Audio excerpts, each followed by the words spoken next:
Hello and welcome back to Rage Gaming and more Borderlands 4 talk. Today marks the first episode of the Things series that I do for a bunch of games.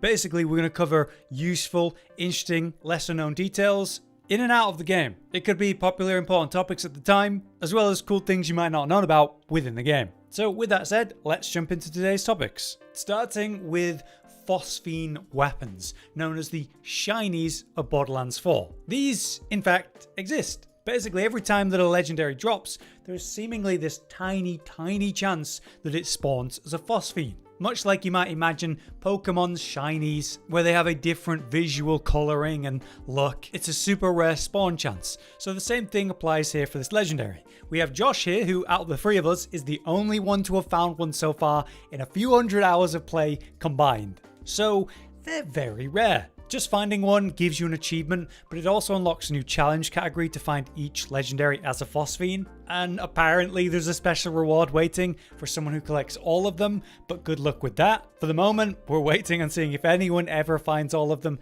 I imagine it's going to take quite some time. What it actually is, though, is purely a cosmetic. There's nothing special about this legendary. It's not got any special features. It's just a special skin, it's got a special tagged phosphine, and obviously you get an achievement for collecting each one. It's hard to miss them. Compared to legendaries that have that golden glow and special sound, it also makes a special sound, it also has its own glow, but it's more of an intense rainbow. It's very hard to miss when it does happen. And obviously it's a special event. You can see how Josh sort of pauses when he sees it, taking in what the hell is that. So good luck finding them. Now, speaking of legendaries, one thing with many of the legendaries in the game is the different references to stuff. Whether it's films and movies, literal song lyrics, or the Borderlands characters and games. There's a lot of fun ones to spot, but here's just a few examples that I like. Like, say, the Assault Rifle legendary First Impression. Its red text is "Hello there," which is obviously the Obi-Wan reference. Another one's Phantom Flame, where it's a legendary where you've got a pistol, you ADS, and you lock onto targets and empty the mag by locking onto these guys. The red text is Fan the Flames, but it's obviously a Cassidy Cole, formerly known as McCree, from Overwatch. This gun and this concept is his ultimate. There is Lucky Clover. The red text reads "Such devastation. This was my intention," which is an FF14 reference to Gaius himself.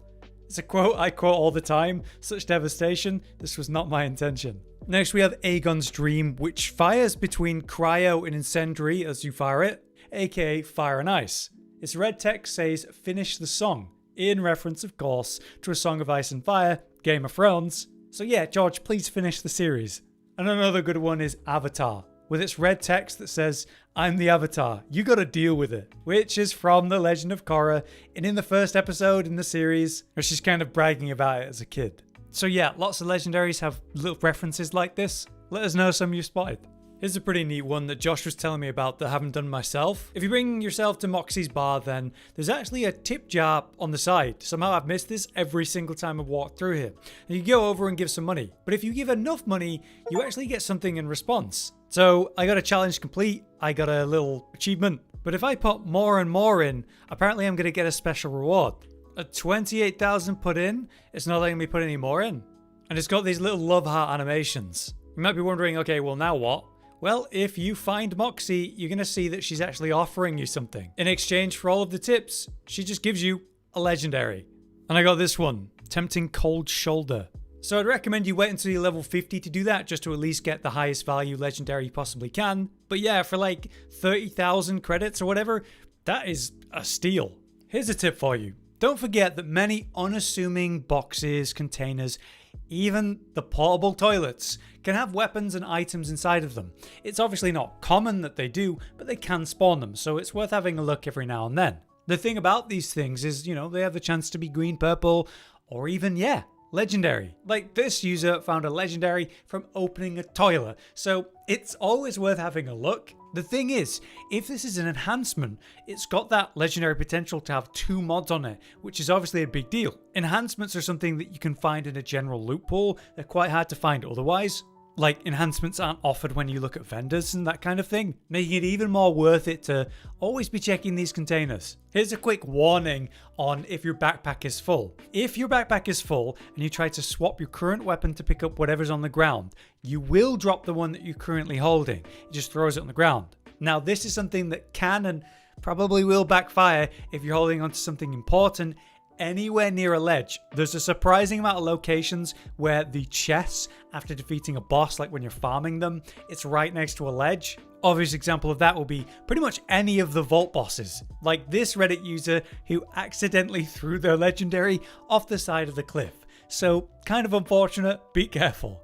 Here's a few movement things, starting with, say, mounts. Did you know that when you're performing a dash or sprint with your mount, you can turn it off and perform a sharp turn? And it kind of causes this cool little mini drift. With the kind of futuristic motorcycle that we have, this user took on the idea of the Akira slide, which they actually showed in one of their trailers. So it's an obvious intentional reference to letting you do this kind of thing. But the main mount tip here is boosting off of a mount, using it like actually a Yoshi jump in that messed up way. So you can be boosting, you can jump, then you can exit the mount. This launches you forward with great momentum. Then you can jump, double jump, and glide to get even greater height.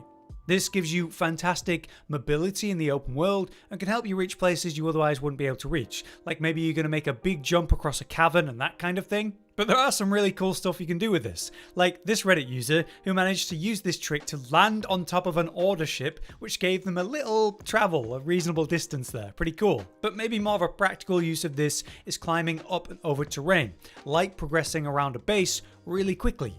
This Reddit user was able to make this trick to climb up over balconies repeatedly, reaching the top level of a base really fast instead of running the whole base like normal and dealing with all the enemies.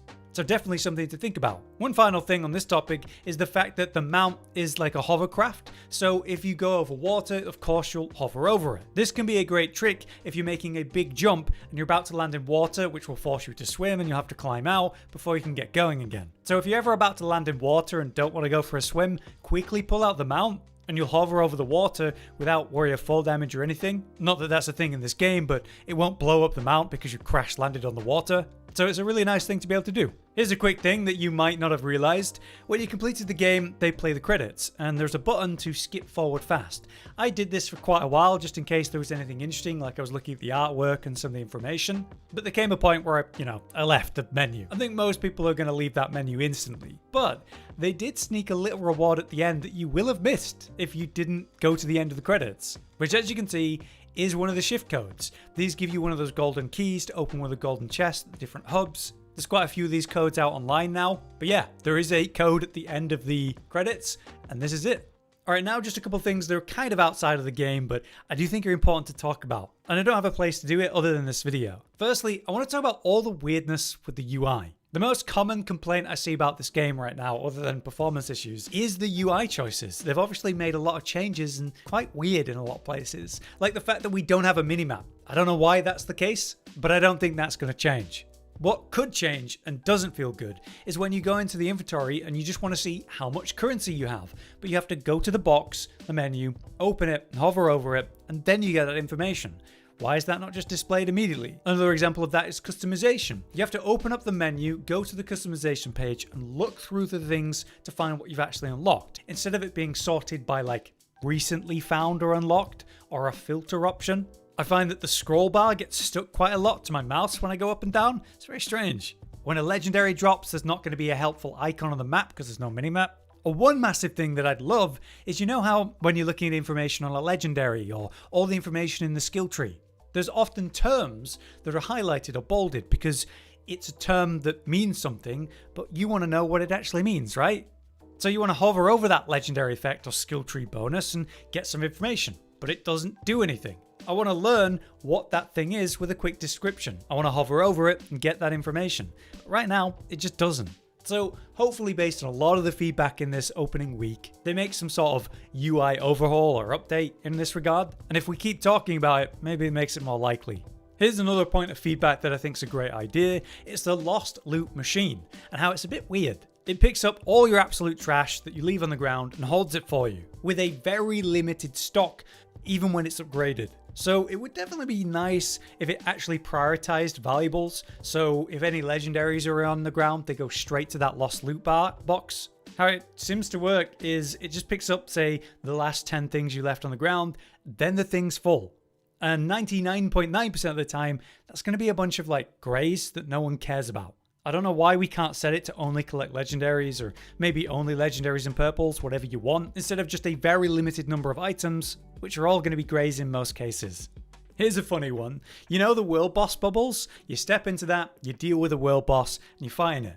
But you can't leave the bubble or you lose the boss itself. It despawns. The moment you step out of the bubble though, it's an instant despawn, which is very frustrating. One of the most popular posts on Reddit this week is calling out this. Many world bosses have different attacks that will boop you backwards, or you're trying to avoid an attack, so many enemies and projectiles, but there's no way to do that without stepping out the bubble. It would be a very simple and appreciated change if they added a timer where you need to get back in the bubble or the boss is going to despawn in say 5 seconds or whatever. They could make the bubble physically a shield, so you can't do damage unless you're inside of it. Last two things is for console players. People are experiencing a lot of performance issues. This has actually been talked about directly by Randy Pitchford, where there's this console performance issue where you play for a while and then performance just starts to tank. I'm just letting you guys know that they know about it, they're working on a patch, but their quick fix for it right now is to close the game and restart, and it will fix it. That definitely sounds like there's a memory leak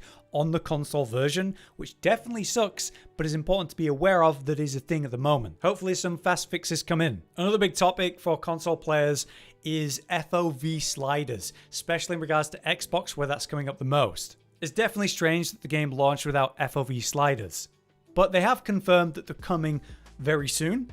But why is it that they did this? Why weren't they there in the first place? Well, Randy also talked about this on Twitter with this really strange concept about it affecting fairness, like that's why they didn't do it. But the thing is, the game is crossplay, right? We can definitely mess with that on PC. So it's not fair and it doesn't make sense that others can't. People reasonably suggested that it might be that it's affecting performance, and that's why they didn't do it originally. But obviously, it's coming now either way.